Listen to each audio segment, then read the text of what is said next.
તો વૃંદાવનમાં જાઓ તો ત્યાં અડધા વ્રજની યાત્રાના દેવ કોણ છે ખબર છે?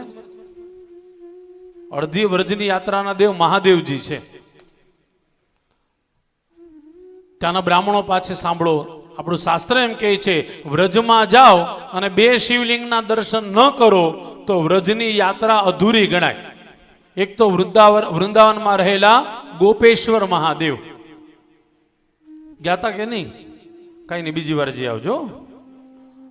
દુનિયામાં એક જ શિવલિંગ એવી છે જ્યાં મહાદેવજીને સાડી ચડાવે છે, મહાદેવજીને સાડીનો શણગાર થાય, એટલે ત્યાં ગોપેશ્વર મહાદેવ છે. અને બીજું જતીપુરામાં જાઓ તો ગિરિરાજજીની પરિક્રમા કરો. પરિક્રમા ક્યાં પૂરી થાય?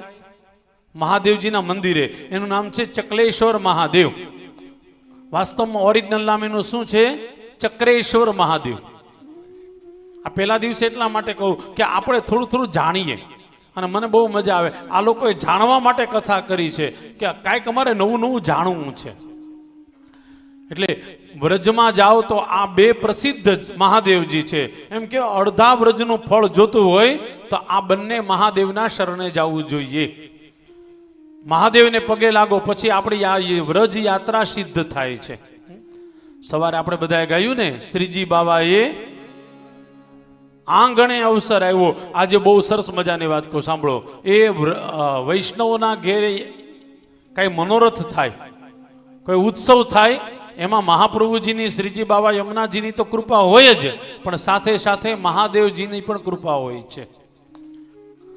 કારણ કે કૃષ્ણની કથા થતી હોય, સાંભળજો, મેં હમણાં જ વાંચેલું રિસન્ટલી, જ્યાં કૃષ્ણની કથા થતી હોય ત્યાં બીજા કોઈ આવે કે ના આવે, શિવજી આવીને આવે જ. તમે બધા ખુરશીએ બેઠા, શિવજી ક્યાં બેઠા હોય ખબર છે? ક્યાં બેઠા હોય? અહીંયા નીચે.